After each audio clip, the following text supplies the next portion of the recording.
All right, Vinny, so when we talked last week, basically we just kind of set up, I don't think I have any handouts left from last week, but I can get you a copy. We just set up the kind of the idea of running the business and what it would look like and what we were going to be talking about, and discussing the activities to focus on to really jumpstart your business and get it to where you want to be. What we're going to be talking about this time is specifically lead generation being the core of the business, and different ways to focus on that, not necessarily the right way, just different ways to talk about it and a way to think about it as well, to really put your business in perspective and how you can organize the prospects that are in your database or you're going to be adding to your database as well. So one of the biggest, most important things is going to be building that database and putting it together. So successful agents, what we're going to focus on today is simply growing that business. Talking about lead gen and what we talked about the last time, which is that success leaves clues and getting your database in order, consistently following up with it, and making sure they understand and you're positioning yourself as the real estate expert that's out there. So we're going to talk about the lead gen model, lead gen in general, the database and your sales pipeline, and kind of how Command views that and structures that, and how you can as well, the model around that follow-up process. Lead gen model.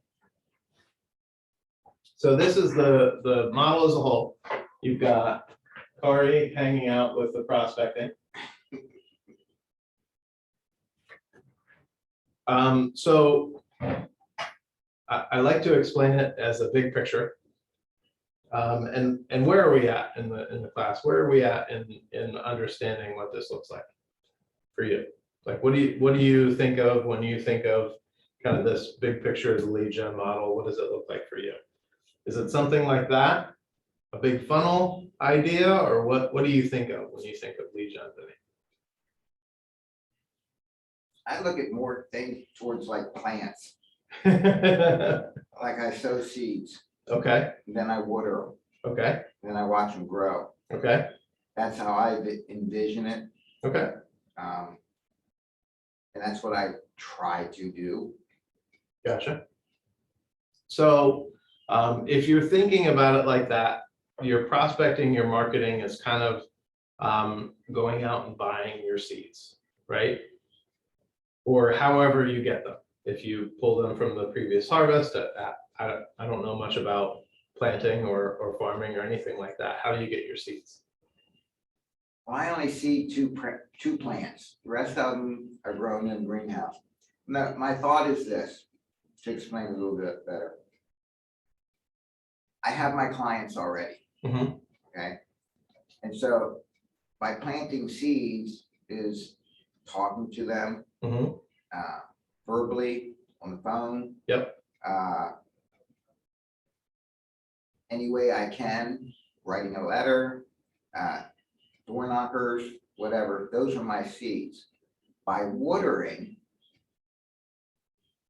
is I send an email. Mm-hmm. I'll send a note.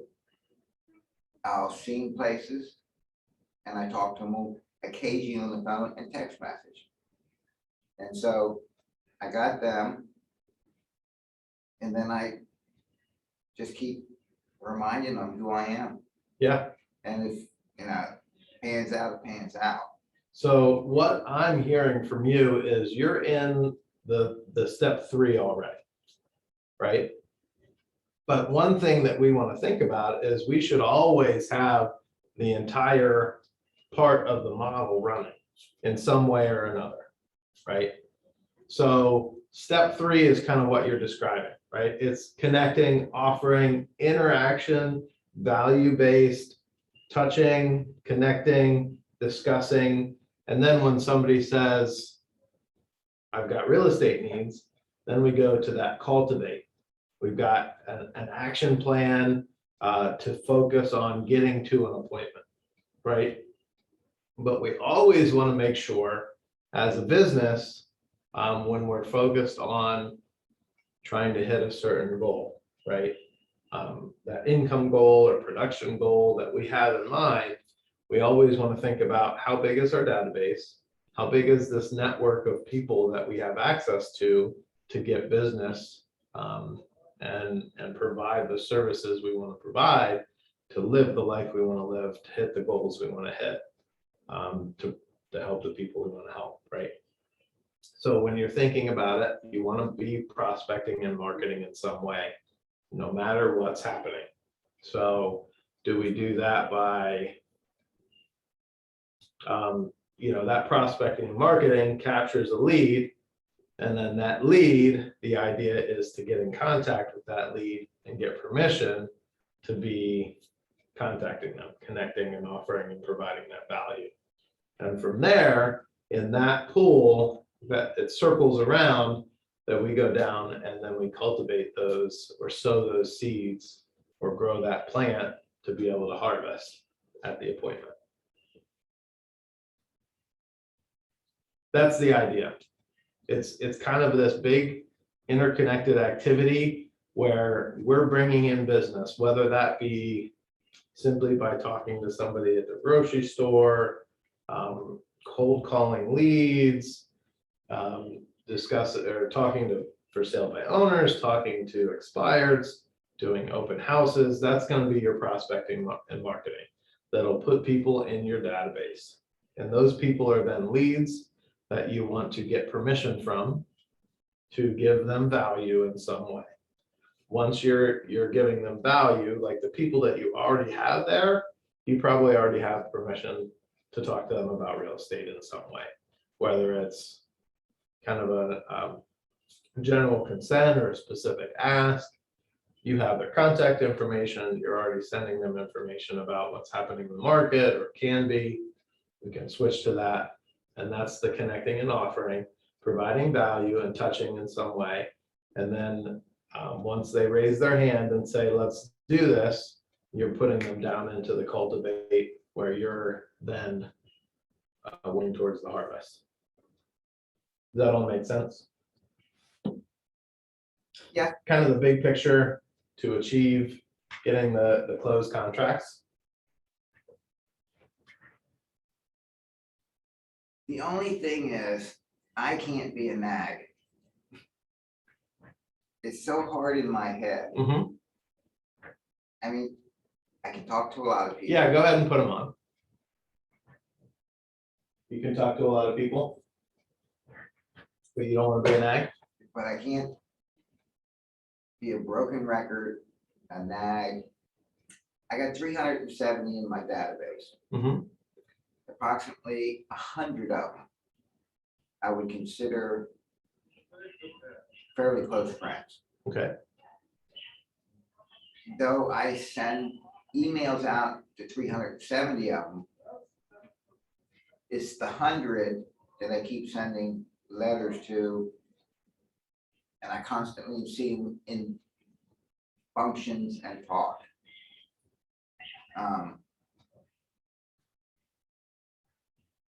I'm not as, I get the whole picture.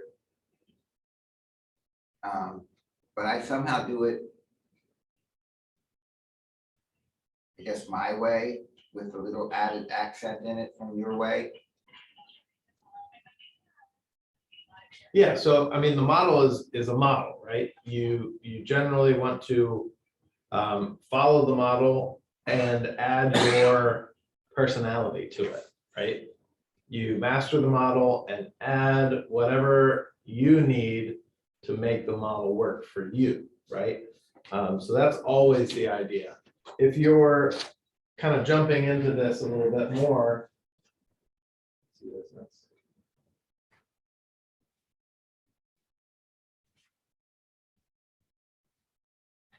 Yeah, so it shows what I was talking about there. That first step is prospecting and marketing. We always want to be adding people to the database, even if we have that 100 close knit people that are, you know, we interact with them. They're considered friends. They're considered like your core group that will seek your praise, you know, or give you praises and understand you and will give you the business. Those are the people that are important, but that doesn't mean they're the only ones that we want in our database, because there could be other people. So you add those people however you meet them along the way, when you connect with them about real estate in some way or not real estate, but then you get and seek permission in the database to be the person they talk to about real estate. Would you be open to getting my information about my nonprofit? Would you be open to getting information about my real estate business? And then you can partner them and go hand in hand if that's what you want to do. Ultimately, that's up to you, right? How do you want to run that database part of your business? So the idea is just to have the steps of adding and prospecting, putting the leads into the database, getting the permission to then be in contact with them. And at this point, nobody said, I have real estate needs, but once they do, and you're in contact with them and giving them the offers, like they own the home, you can have the market data sent to them. You can have a monthly, whatever command allows you to do, right? So that information will go out automatically. Well, they look at it. Sometimes you take that information, and this could be an avenue for you, because you want to help people, right? And that's like a core value for you. In doing so, sometimes it's simply bringing somebody's attention to that. So one of the 12 weeks of listings classes, one of the first ones that we had in the office, they talked about how they added listings to their portfolio over the year. And it was simply by asking friends if they understood what was happening in the market. And they did so by taking some information from those reports and showing them, do you realize your home is now worth this? No, I didn't realize that. And all of a sudden, then they know, hey, 2 or 3 years, I was thinking about moving anyway. Well, now I have X amount of equity, and that would make it more beneficial to make that move now. So that was the conversation she was having around the connections around events. So that could be something you do, right? So you're seeing these people in different situations, and then you connect them later separately, not at the event. You call and talk to them separately, right? Not at whatever meeting you're having or connection you have. You keep that connection personal the way you want to keep it, then you have a separate call. After I met with you the other day, I was thinking about X, taking a look at X. I wanted to give you this information. I can't do that. In the way you describe it. I just can't call a friend up and say, do you know what your house is worth? Because everybody that I deal with, I'm dealing in a spiritual way, and not in that sense. They know I do what I do,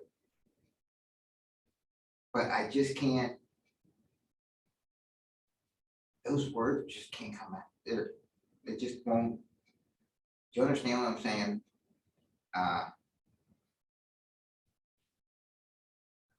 My mind is more worried about their needs than my wants. Right. My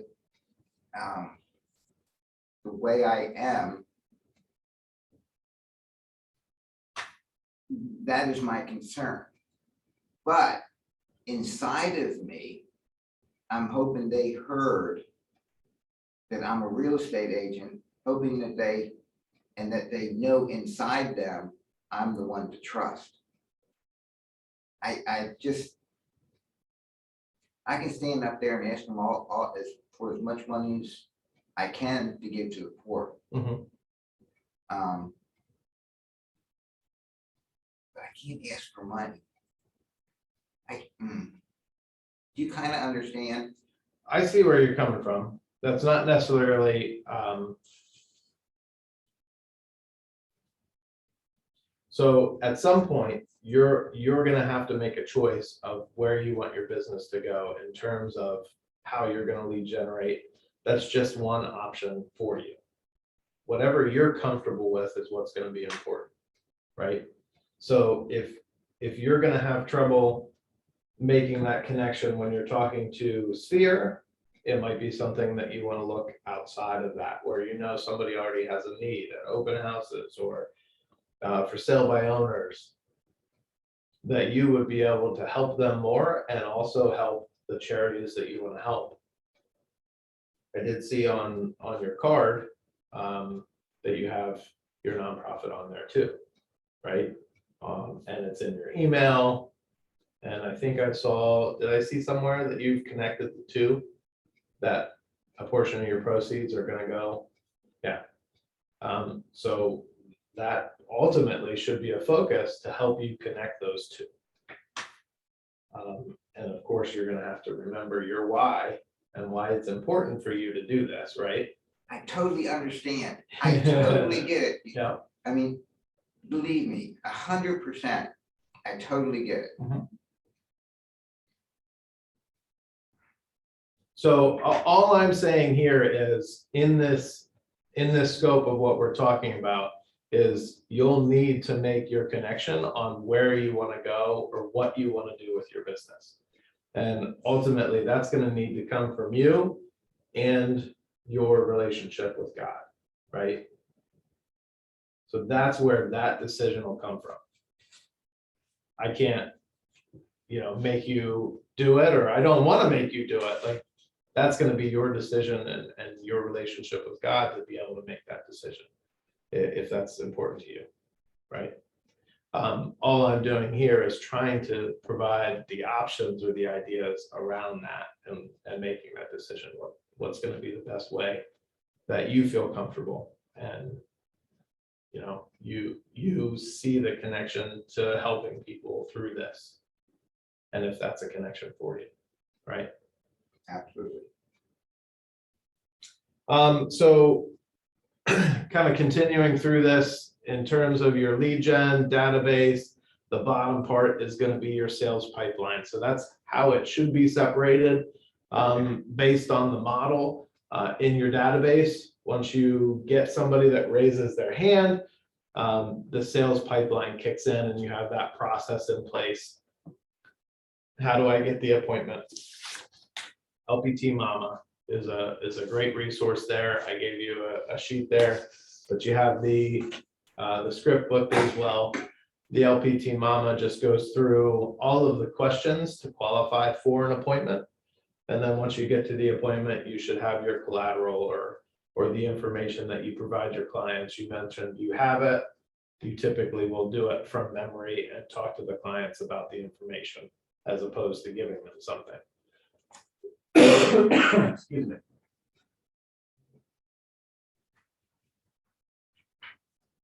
Okay. And once you get to that point, of course, then everything beyond the cultivate and raising hand, you get to the appointment, you go to active, whether it's buying or selling, under contract, and then close. And then the cycle repeats. They go back up into the database and you keep in contact with them, right? So part of that is going to be, well, how does that look in the life of an agent's business? That should never stop. It should always go kind of back to that top section.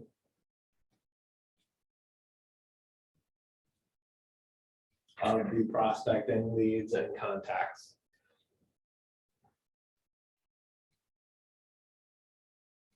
So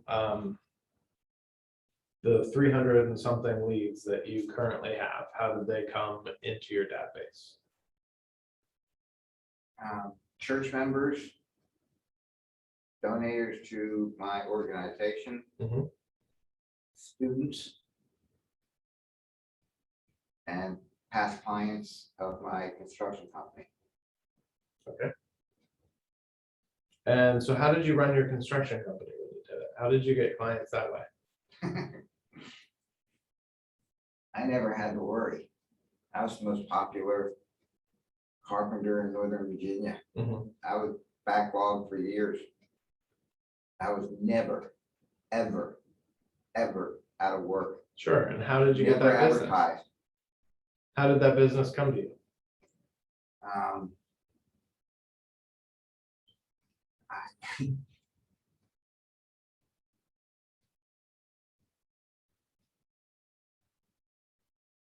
I lucked out.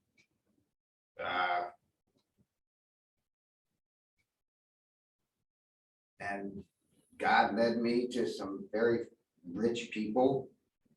And actually, he was the 5th richest man in the United States after I already journeyed. And he saw me walking down the street in Yanaka, and a tool belt on, invited me for lunch the next day. Mhm.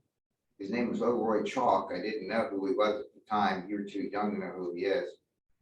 But he was the 5th richest man in the world at the time. Had lunch with him. And he said, I had chutzpah, and he wanted me to come run his construction. And I said, I don't know anything. And he hired all the people to teach me everything that I know. And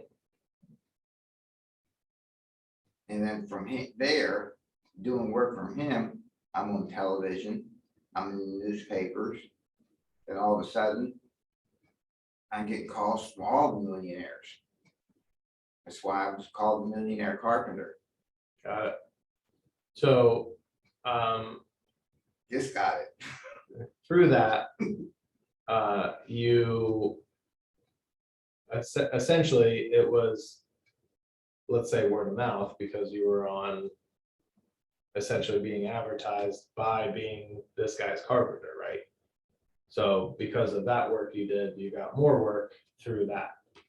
So I wonder, as part of your prospecting and marketing, you could reach out to those people specifically that aren't people that are in need right now, right? So separate that out. Even in your database, maybe that's something that you have a specific plan of action to reach out to those that you know aren't in need right now, and ask those questions. Who do you know that has real estate needs that I can help, so I can put more money in my charity, so I can help my wife retire? Why not have that as your script? And then if they do, then you go to the contacts connecting. Who do you know that would find value in getting information about the real estate market, about their home ownership, about that? Like, that could be your script, and that could be your avenue. Just separate them out. That could be an option for you, right? But this is kind of how the business keeps going forward. You've mentioned, I've heard it from tons and tons of agents that do a couple of deals, and then they're waiting for the next deal. They're not sure where to get it. This is where that happens, right? You have to find some way to be a prospecting business. You have to find some way to lead generate, whether it's through your sphere, outside of your sphere. There's options out there, and the more, I'd like to say, the more creative you are, but the more you match that to your personality and your values, the better off you're going to be. Because it's not going to come off as a salesperson. It's going to come off as genuinely being interested in helping people through the avenue of real estate, right? And again, I've learned throughout life that a lot of it is perspective, right? How do you see it? How do you want it to be seen for yourself? That's important. My wife is actually struggling with that connection right now. And it's, what she's doing, how is that fueling her and what she finds important? So making that connection in the right way is what matters. So I think that's what you're thinking about as well. God led me to success in my construction, making me a Jewish carpenter. He made me a world champion martial artist teacher the same way. So I expect, and I truly do. But you, and this is what we talked about before, right? He did it, and the glory is through him. But you had a part in it too, right? Yes, You followed, you made the choices, because he's not saying you have to do this and making you do it. You're a part of it. So a part of that is simply opening yourself up to that choice, which from what I'm hearing from you, you're still a little closed off to. Is that fair? my only problem is truly my only problem is money. Mhm. I've gotten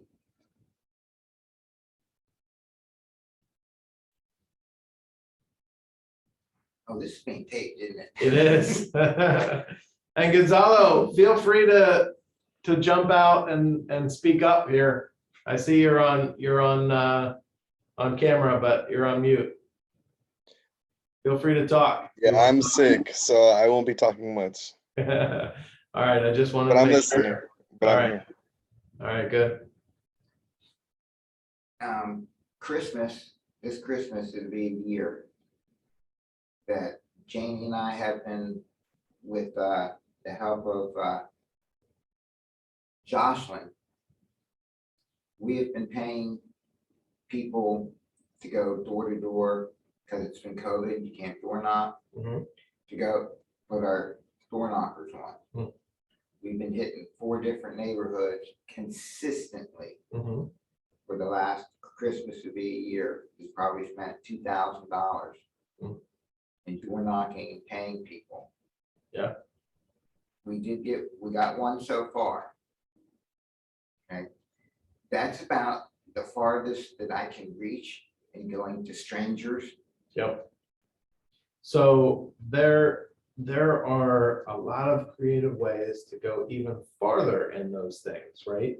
And some of it doesn't necessarily need to be spending a ton of money, but if you think about farming as an activity, which is what you're talking about, right? Specific neighborhood, getting information out there. So that's prospecting and marketing. Build on that in different ways. I've heard of, through COVID, doing things virtually, right? One of the biggest successes that I've heard in that respect is to do a bingo night, right? So the team did it with their database, past clients, and then the farms were all invited to a bingo night. And then that bingo night was centered around a charity. So they were doing them basically once a month, once every other month, and there would be a charity focus. And then the bingo night was free. Everybody gets one free card. Anybody that signs up, you get one free card, you do a bingo thing, and you can sign up and have, there's companies that'll do it for you. You can have them do it. But essentially you're just passing out a bingo card, and you have the bingo card sent. They get a free one, but then they also have the chance to sign up. And then of course, all of the signups that they pay for extra cards, $5 a card or whatever it is, you can set all that yourself, goes to charity. So then that is all around the charity.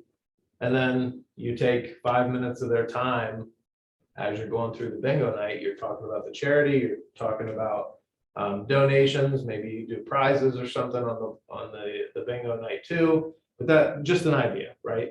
One thing you can do around that, but there's all different kinds of things if you get creative. But the idea is to create that community around your farm. Pre-COVID, of course, they're doing ice cream trucks and, you know, balloon animals and all different kinds of things. A Santa event around that neighborhood. You have Santa go into you know, the clubhouse in the neighborhood and take pictures. But those are all different things that are fairly inexpensive that you can prospect and market. You're farming that neighborhood and they see you consistently. You do an event, you gather contact information, and you can focus it around charities, you can focus it around helping people. And then that byproduct is then they see you as the agent. Of course, you put your contact information out there. You talk to them about how long you talk to them when they come to these events or the bingo nights. You get the information, you follow up with them. You say, hey, thanks for coming to our bingo night. We raised X amount to help with charity. And then you have your real estate conversation. How long have you been in the neighborhood? How do you like it there? What are some things that keep you there? What are some things that, you know, you'd like to change about the neighborhood? You have the conversation. Do you know anybody that's looking to move into the neighborhood? Do you know anybody that's looking to move out? I know a ton of people in this area and they would love X, Y, and Z, what you just said. It's about having those conversations and doing those things that help you prospect and market based on what's important to you. All right. So that's the idea. Continually doing that. Prospecting based, marketing enhanced, right? Marketing costs a ton of money. It's, of course, the passive way. It does provide long-term results. Prospecting is going to be your time intensive. You have to be involved. You are part of it. And it's what's going to provide you the deals now rather than waiting for those things to come later. Obviously, to build that triangle, to build that, you build it on prospecting because that's the way in. That's going to get you to the point where you can market more, right? You said yourself, you spent $2,000 getting your information out there in these neighborhoods. What are some ways that you can prospect that and be actively involved? Because we know that those results will show up more when you put yourself out there more. Does that make sense? Because you're going to be the one prospecting, you're going to be the one talking to them about it. Yes, your flyers and your information have an impact, coupled with you and events or questioning and talking and interacting with people will provide more results.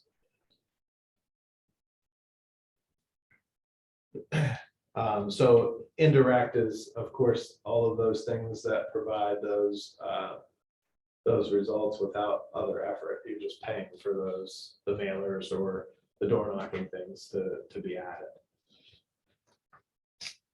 And then they all go in your database. So once you gather this, these people that you're prospecting, marketing to, they give you contact information, then they put them in your database and you're looking for permission to be part of that. So leads, you have valid contact information and can have one-way conversation where you're seeking permission.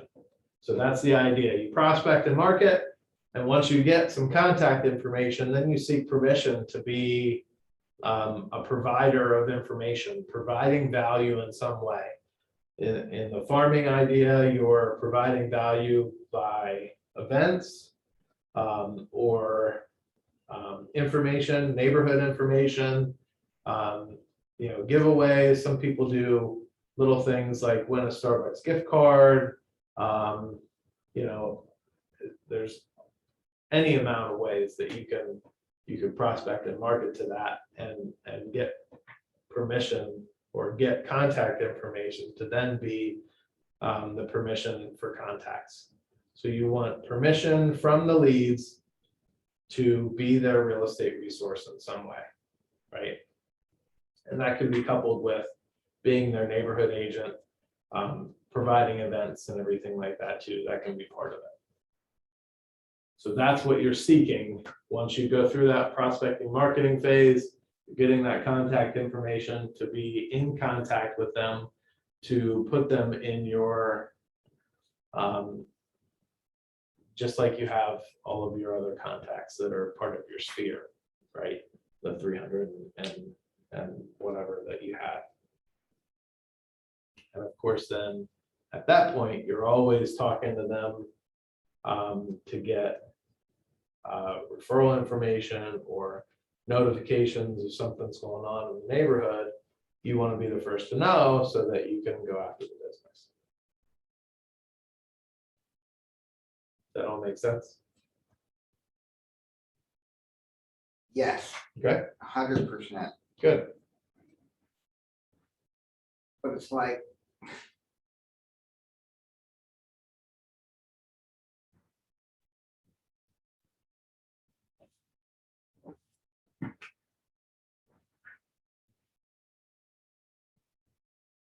I have other real estate friends.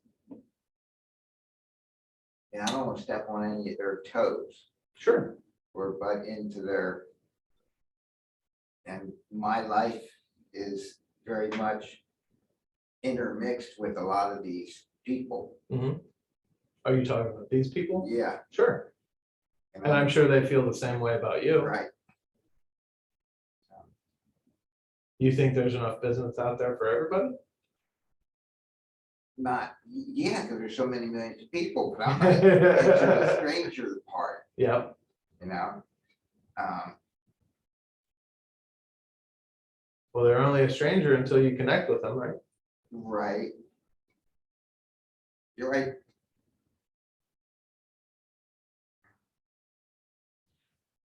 One of the things that I've learned in this business, in this process, right? At some point, you have to believe that you're their best source for information about this. So what systems do you have to put in place in order for you to feel that's true? Is it, a flyer about their home? Is it consistent emails? Is it events? Is it communication? Is it connection through your nonprofit? Like, what is it that you would feel they are best at choosing you as their resource for real estate? At some point in this process, you have to believe that, because if you don't believe that, they're not going to believe it, because Well, I it'll already come believe it. across. So you believe it. Now you have to find the way to show it to them. And that's part of this leads to contacts, right? So what is your value proposition when you meet somebody or you connect with somebody? Because we've got to figure out, what does that prospecting marketing look like? And then from leads to contacts, we want them to be opted in. We want them to be open to hearing from us. So what's that value proposition? Hey, Mr. Customer, we do a lot of cool, fun events throughout the year that we can invite you to, and I'd love to have you out, meet you sometime. I'd love to provide you a little information about what's happening in the market, just to keep you informed on your investment. Would you be open to getting that? Value proposition. What's important to you, right? What do you think they would benefit from? And they would say yes to that. Great, yeah, no problem. I'd love to be invited out to those, right? I own and operate a nonprofit that my real estate business gives 10% or 20% or whatever it is of our proceeds to. And I'd love to share that information with you and keep you updated on what's happening in the market. That's your value proposition to them. And it's a nugget, it's a nutshell. It's not everything you do, but it's what's important to you. And then people are going to connect with that. Those are the people that you want to do business with, right? So what's that value proposition? When you get their contact information, you reach out to them, talk to them about it, see if they have real estate needs, see if they know anybody else that does. If they don't, you're offering that value proposition to stay in touch with them. and seeking that permission.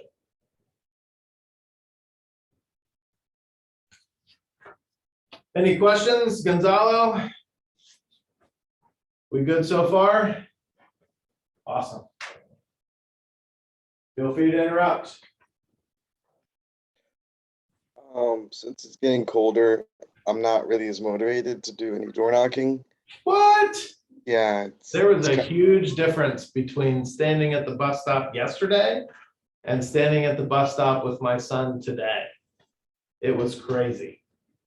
It was like Yeah. a 10-degree difference. But like last week, it was like raining and it was like super windy and it was cold. I tried, but it was just like I wasn't having it. But this Yeah. week is looking pretty good. What would you suggest if it like starts raining again, like it did yesterday?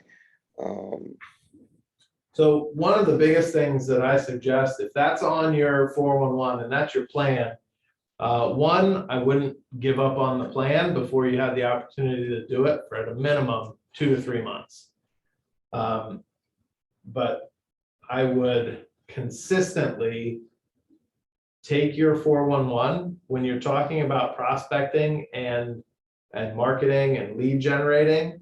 You want to be as consistent as you can be. So, and you should do this generally anyway, but you take your 411 and you look at it and you're looking at it daily. At a minimum, you're looking at it weekly. So knowing that one of your main sources for prospecting is going to be door knocking, you want to plan that out based on the weather. So if you're going to have a couple of days of rain or a couple of days that it's super cold or whatever it is that's going to stop you, you plan around it. Yeah, I And wasn't you're gonna accounting do for that any of the weather. Yeah, you're going to do that weekly. So you should look at your 411. You should have generally, I would say, an hour at a minimum every week where you're looking and planning that week out based on what you need to do in terms of your prospecting. hmm And then I always look at it daily and say, here's what I'm doing. Oh no, I forgot about this. So I adjust and I do that daily. Every day, one of the first things I do is look at my 411 and look at what I planned out for the day, essentially look at my calendar and say, here's what I've got. I got to make sure when I'm in this meeting, I got to stop it by the time I get to this time because I've got to go to this training or whatever that is. So that's what we're doing. So that's Okay. how I would say. Just keep it. Just keep it. No, just keep it consistent. Don't even change anything yet. I wouldn't give up on it. Generally, you're not going to see any results until you're doing it consistently and you get good at it. So that's Okay. why I say at a minimum 2 to 3 months. All right. I'll just let you up then. Yeah. Awesome. Cool. So next part we're talking is what are we doing with those people that we have permission to connect with, right? What are we now doing with them? So once we get the people in our database, we have permission to talk to them. We have that permission to contact them. This is what that looks like. 19 to connect and then 36 to convert is what the data provides us. We'll generally keep these people engaged enough to move forward. What that 19 to connect looks like is you essentially want to find out, hey, are these people that have real estate needs? So your goal then is to connect with them. So that's what 19 to connect means. So you're doing 4 touches, and that's on the lead side. So you're asking and seeking for permission here, right? They get a quarterly phone call, they get 12 touches, some kind of monthly email, a newsletter, a market report, a video, whatever that is, that collateral, if you will, of information that you send out as an agent, put together, and you have it go out monthly. 2 touches, like a promotional direct mail, magnet calendar, market report, something like that you send to them specifically, a postcard, like a update on what's happening with your clients, maybe reviews, some kind of information about you as a real estate agent with value to them. make sure that it's valued to them and connected to them in some way. And then some kind of annual event, party, movie, screening, get together, coffee. You're trying and working to connect with them face to face to establish that relationship. And then 36 to convert. Once you have permission to be their contact, you then move on. You're doing 4 touches, that quarterly phone call. 26, a bi-weekly email offering some type of information of value to the customer, a couple of events, a get-together, party, and then promotional direct mail, 4 touches, magnet, calendar, postcard, about the events, whatever it might be. You have those 36 total touches throughout the year to keep that person engaged and to think about you when the real estate needs come. Does that make sense to everybody? So your leads, your goal is 19 touches a year to connect to that person. And then from there, it transitions to 36 to convert. So you're establishing a deeper relationship with them. And those 26 touches can be text messages, emails, all of this, again, is just a model for you to follow. It's not required. This is suggesting the research that's been done for MREA 2. This is what moves people to be more successful in the business. Any questions on this? Mohammed, Gonzalo, Vinny, Katrina, did I see you come on too? This is so helpful. I just took a picture. I'm here. I don't have any questions, except are we gonna be able to get a copy of these slides?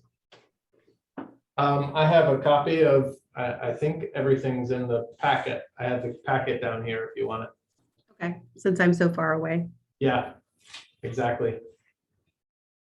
So this is this is just the new information that came out in the research for MREA 2. So that 19 to connect is, again, we're focused solely on getting in contact to get permission to be their trusted real estate resource. And then it goes kind of in hyper overdrive to make sure that they continually think about us, and we provide the information that's valuable to them. Quarterly phone calls is kind of a must. Events, get-togethers, parties, 2 touches a year. Direct mails, they can be thank you cards or like connection cards, handwritten note in some way, promotional mail, postcards. You can kind of do all of these things in different ways. And then some type of email, bi-weekly email offering. Command does some of that for you. That can be part of your 36 to convert. So we're doing that to the contacts that we've already had some kind of connection with. Managing your database. I'm not going to go through this activity with you guys. This is something you'll do on your own. And if you have questions, you can of course ask Mike because he's the guy. But going through inputting somebody in command, if you don't know how to do it already, you can see me, but Mike would be the definite resource to go to there. Going through it, I would highly recommend that you find a way to adjust to each level of that funnel that I talked about, right? If you're going back to, come up. So you've got tags, tag colors, all kinds of things. Let me pull previous.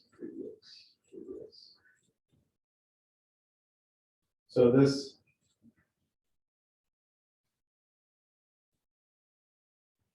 Versus way back here. Jeez. So this overall funnel, I would have a way for you, whatever makes the most sense to you in command, I would have these all separated out. Where are your leads? Make sure they're all in one area or tagged in one way so that you can pull them up and you can use that 19 to connect. You can use tags, you can use status, you can use the smart plans to categorize them, whatever you need to do to make sure you have them grouped so that you know where they are at in this process. Are they leads? Have I connected with them? Have I talked to them? Once I do, then I move on and I move them to the next stage in this funnel. I'm connecting, value offering, and doing my 36 touch to convert them into business at the bottom. Past clients and the cultivate stage, making sure you know, hey, these people have indicated real estate needs, and I'm going to have them in a separate category, right?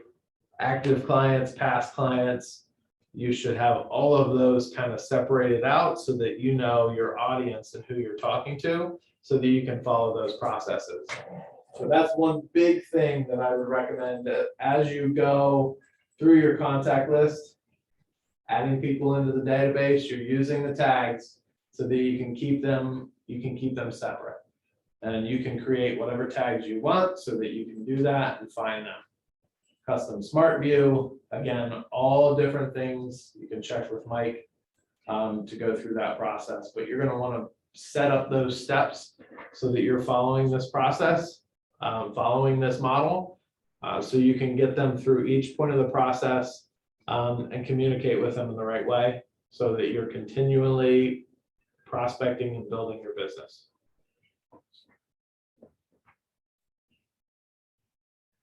Smart plans, I'm not doing the demo there. Great, so that's pretty much the info on lead gen that I wanted to get out there. Does anybody have any questions, any ahas, any new ways of thinking that they'd like to discuss? Did I motivate anybody to do more prospecting today? Well, do to more lead continue gen? it, yeah, to not stop, even though it's like ugly out, and I'm not feeling the weather. Yeah. Just to stay consistent. One of the biggest things, and we talked about this the last time, Gonzalo, this is connecting with your why on a daily basis. Yeah. That's why I think it's so important to be looking at your 411 all the time, because it should have your why, like your goal for the year and your why around that goal, to consistently connect with it, because it's not a natural thing to always think about, right? Right. Especially when those negative thoughts come into your head and it's too cold out there today to go door knocking, or man, I don't want to get swore at when I call somebody on the phone today, or whatever that negative outcome that you're looking at. Yeah. You don't always, it's not natural to have that positive thought about why you're doing it and why it's important to you.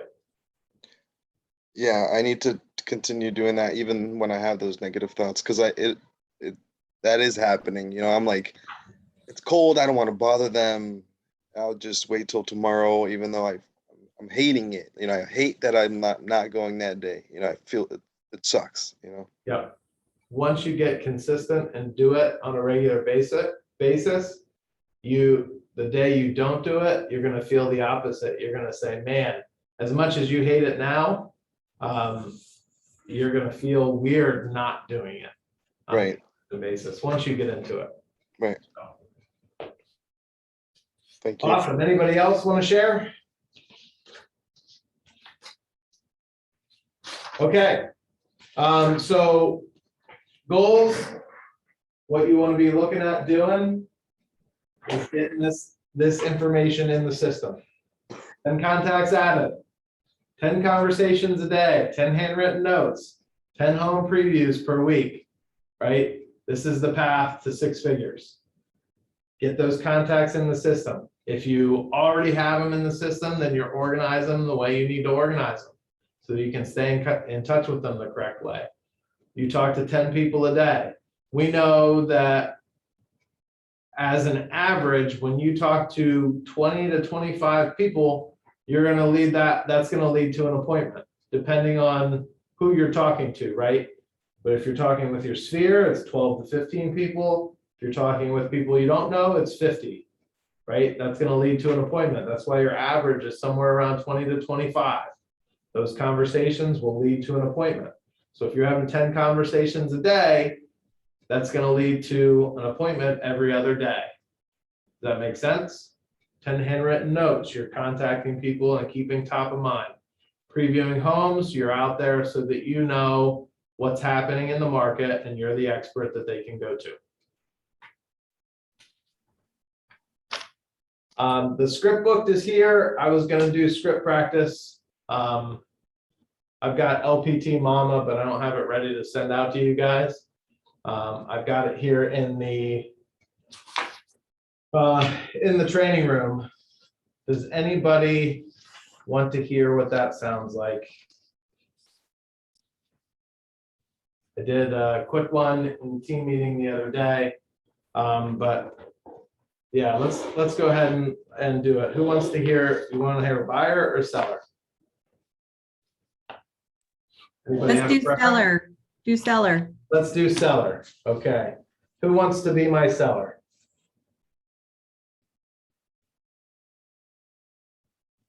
Gonzalo disappeared. All right, Vinny, do you want to be my seller? You want to I answer my guess I am. questions? You don't have to be. You're just going to answer questions. So make up whatever and I'll do the script. Okay. So what we're going to do here is we're going to cut out the initial part of the script. So with the LPT Mama, we already know they have real estate needs.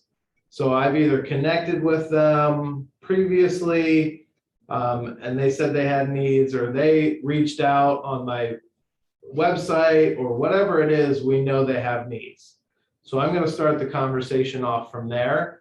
But typically you're partnering this with some kind of opening script. Usually that opening script is only 1 or 2 lines. If it's a kind of a cold call, then you're using your reason to call and then asking if they have needs. If they say yes, you jump into LPT Mama. So let's assume we've already done that. Thanks, We Matthew. Thank already you. know. We already know they have real estate needs. So Vinny, I'm curious, what has you thinking about making this move anyway? What's causing you to want to sell your home? I want the money. Okay. So when you say you Thank want the you. money, Thanks. Thank you. what does that look like for you? Why is that important to you? Because I've got so much into it that I can get out now. I'm afraid if I don't get it out, I won't get it. Okay. Okay. And what is doing that now going to do for you, Vinny? At my age, it means I can buy something else mortgage free, then have money to play with. Okay. So Vinny, important, what I'm hearing here is ultimately you're making this move now solely because of finances. At your age, you're looking to take that money, the equity you currently have in your home, and put it into a home that you won't have to be paying a mortgage on. Does that sound right? Yep, And when, ideally, if you could wave a magic wand, when would you want that to be? yesterday. Okay, awesome.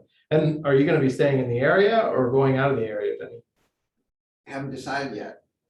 Okay. So let me ask, I want to gather a little information about your home currently so I get a good idea of it. But I'm definitely going to be doing the research that you and the home deserve. So have you done any recent updates on the property? You know, refreshed a bathroom or renovated a kitchen or anything like that? Oh, yeah. Okay, Yeah. awesome. What are some of those?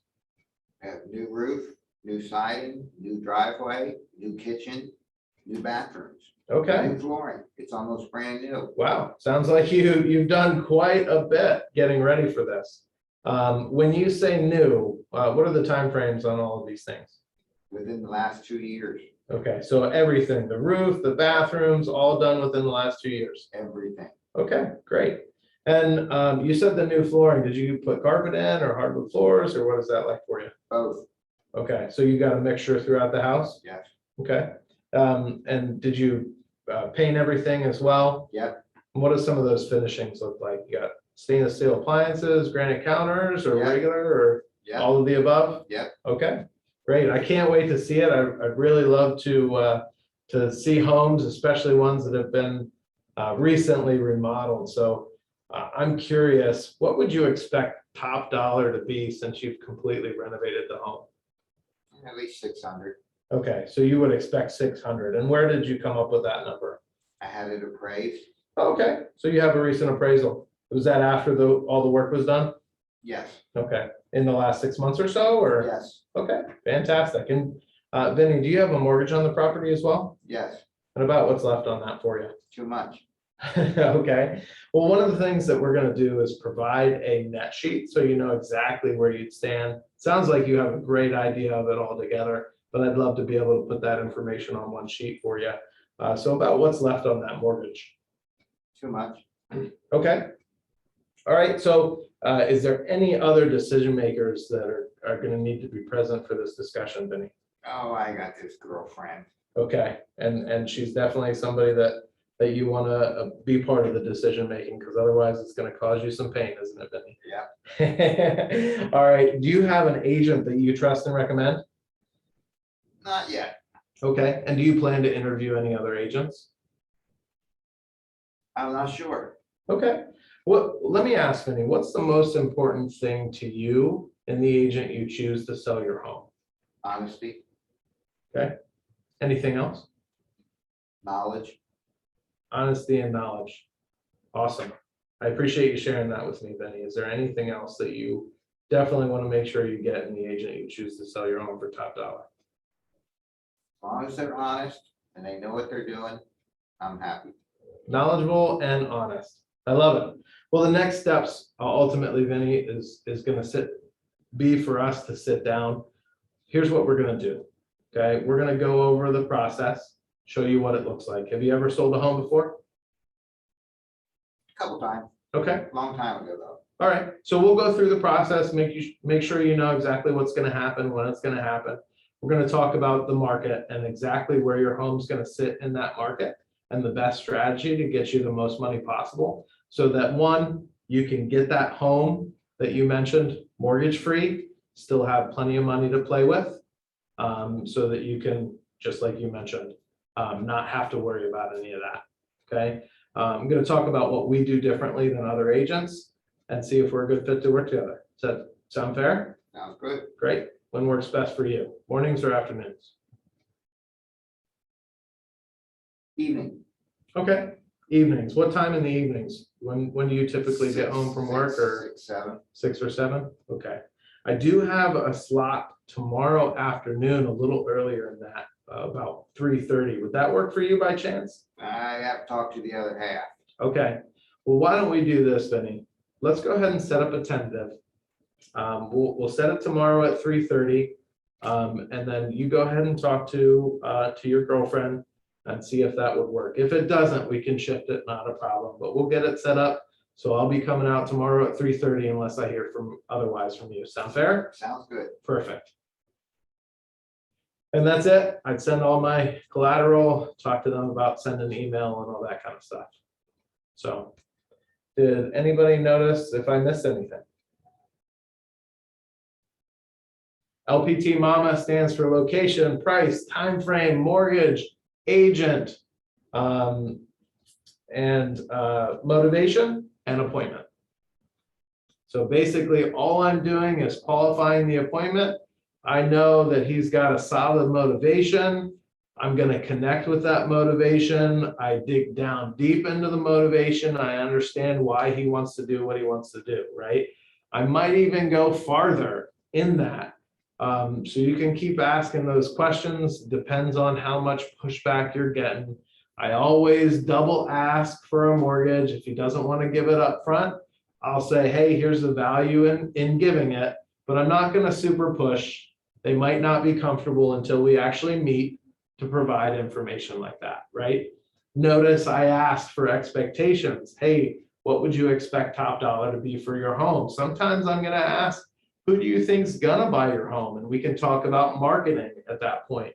So if they think the home is like single family, or a starter home or whatever that is, then I'm gonna talk about my marketing to that group of people so that they understand why I'm the best fit to move forward. So what I'm doing in this conversation is I'm simply trying to connect with them in the best way and gather the information on how I can best serve that person. Okay, so that's what it sounds like. I would take this script and I would practice it and I would learn it and I would go through it inside and out and make sure that you know how to ask the questions, what questions to ask, and what information to be getting. The script book contains a lot of those intro scripts, and we'll have a lot of this information in it as well. But I like this one because if you truly make this part of your language so you can have a conversation and get the information you need, you can lead straight into the appointment. And then you don't have to adjust it depending on who you're talking to or who you're calling or whatever. All you have to do is that intro part of the call. Okay? Well, I've taken up all of the time allotted for today. Are there any other questions? Awesome. Get your 10 contacts in, 10 conversation, handwritten notes, and your previews in. We'll see you next week. Thank you, Patrick. Thank you.